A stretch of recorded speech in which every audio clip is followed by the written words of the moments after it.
IPL 2026 की नीलामी एक ऐसा मंच जहां सपने करोड़ों में बदले जाते हैं, जहां एक नाम पुकारे जाने के साथ ही किसी की जिंदगी हमेशा के लिए बदल जाती है। और इस बार इसी मंच से उभरा एक ऐसा नाम जिसने सिर्फ क्रिकेट ही नहीं, दुनिया ही नहीं, बल्कि इंसानियत और परिवार के मूल्यों को भी एक मिसाल पेश करती है।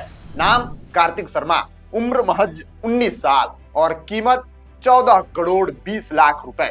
अब नमस्कार स्वीकार करिए, आप देख रहे हैं नेक्स्ट जन ब्रॉडकास्ट में हूं आपके साथ शुभम उपाध्याय।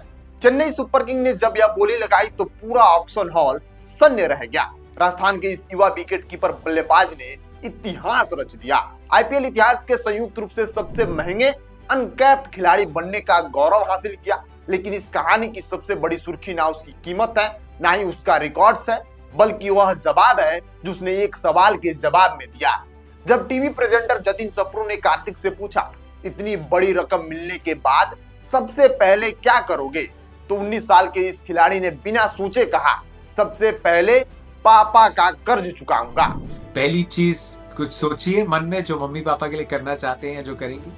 पापा का 26 लाख का कर्जा है वो पहले खत्म करूंगा सबसे पहले। यही एक लाइन कार्तिक शर्मा को सिर्फ एक क्रिकेटर नहीं, एक जिम्मेदार बेटे के रूप में स्थापित कर देती है। कार्तिक ने बताया कि उनके पिता के ऊपर 26 लाख रुपए का कर्ज है। यह कर्ज क्यों लिया गया, इस पर उन्होंने विस्तार से कुछ नहीं कहा, लेकिन उनकी आवाज में साफ था कि यह सिर्फ पैसों का मामला नहीं था, यह परिवार की जिम्मेदारी थी जिसे वह सबसे पहले निभाना चाहते थे। कार्तिक ने कहा, यह मेरी पहली आईपीएल की सैलरी है। यह रकम सिर्फ मेरी नहीं, मेरे पूरे परिवार की जिंदगी बदलने वाली है। और शायद यही वजह है कि नीलामी के बाद वह अपनी भावनाओं पर काबू नहीं रख पाए। जब बोली शुरू हुई तो उनके मन में डर था, कि इस बात का डर था कि उन्हें कोई खरीदे ही ना। लेकिन जैसे जैसे Chennai super Kings, Lucknow super giants और कोलकाता नाइट राइडर्स के बीच बोली बढ़ती गई, कार्तिक का सपना हकीकत में बदलता चला गया। 14 करोड़ 20 लाख पर जब अंतिम हथौड़ा गिरा तो इतिहास बन चुका था। कार्तिक ने खुद बताया, मैं इतना खुश था कि रोने लगा। सब लोग नाच रहे थे और मैं रो रहा था। मैं खुद को संभाल नहीं पाया। यह आंसू किसी कमजोरी के नहीं थे, ये आंसू उस संघर्ष के अंत की थी और एक नए सफर की शुरुआत की। अगर मैदान की बात करें तो कार्तिक शर्मा सिर्फ भावनात्मक कहानी नहीं, एक मजबूत क्रिकेटिंग पैकेज भी है। घरेलू क्रिकेट में उनका प्रदर्शन लगातार शानदार रहा। निडर बल्लेबाजी, लंबे छक्के और दबाव में मैच पलट देने की काबिलियत, यही उनकी असली पहचान है। उन्होंने ज्यादातर मुकाबले में नंबर 4 पर बल्लेबाजी की है, लेकिन जरूरत पड़ने पर लोअर ऑर्डर से भी टीम को जीत तक पहुंचाया है। अब तक खेले गए 12 टी20 मुकाबलों में उन्होंने 164 के विस्फोटक स्ट्राइक रेट से 334 रन बनाए हैं। इन रनों में शामिल है 28 छक्के, जो उनकी क्लीन हिटिंग और आक्रामक सोच का एक पुख्ता सबूत भी है। 2024 की शेरे पंजाब टी20 लीग में भी कार्तिक का बल्ला जमकर बोला था। 10 पारियों में 457 रन और 168 से ज्यादा का स्ट्राइक रेट। यही वजह है कि उनकी प्रतिभा पर सिर्फ घरेलू क्रिकेट ही नहीं, बल्कि अंतरराष्ट्रीय दिग्गजों की भी नजर पड़ी।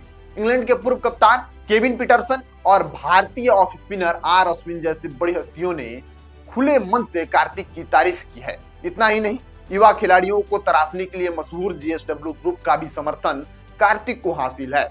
अब सवाल उठता है, चेन्नई सुपर किंग्स ने इतना बड़ा दांव क्यों खेला? दरअसल कार्तिक सिर्फ बल्लेबाज नहीं है, यह विकेट कीपर भी है, शांत स्वभाव के भी है, मैच फिनिश करने की क्षमता है और दबाव में सही फैसले लेने की समझ भी है। यही वो खूबियां हैं जिसकी वजह से उन्हें भविष्य में महेंद्र सिंह धोनी के संभावित उत्तराधिकारी के रूप में देखा जा रहा है। हालांकि 19 साल की उम्र में यह तुलना थोड़ी जल्दबाजी जरूर है, लेकिन सीएसके की सोच साफ है, भविष्य की नींव आज मजबूत करना है। और इस पूरी कहानी में सबसे खास बात है कि करोड़ों की चमक के बीच भी कार्तिक शर्मा की प्राथमिकता आज भी परिवार है, जिम्मेदारी है और पिता का कर्ज सबसे पहले है। यह कहानी सिर्फ आईपीएल की नहीं, यह कहानी है एक बेटे की जिसने अपने सपनों से पहले अपने पिता की चिंता को रखा। आईपीएल 2026 में अब सबकी नजर होंगी इस युवा सितारे पर, लेकिन कार्तिक शर्मा ने नीलामी के दिन ही यह साबित कर दिया कि वह सिर्फ एक बड़ा खिलाड़ी नहीं है, ये एक बड़ा इंसान भी है और एक जिम्मेदार व्यक्ति भी है और एक जिम्मेदार क्रिकेटर भी है। बाकी आपको कैसा लगा ये कार्तिक शर्मा का पूरा कहानी, जो इतनी करोड़ों की चमक धमक में भी सबसे पहले अपने पापा के लिए आगे आते हैं और कहते हैं कि इस रकम से सबसे पहले मैं पापा के 26 लाख का कर्ज जो है उसको चुकता करूंगा। आप अपनी राय प्रतिक्रिया कमेंट बॉक्स में लिखिएगा। मिलते हैं अगली वीडियो में, तब तक के लिए आप बने रहिए नेक्स्ट जन पॉडकास्ट के साथ। मैं शुभम उपाध्याय, बहुत बहुत धन्यवाद आपका।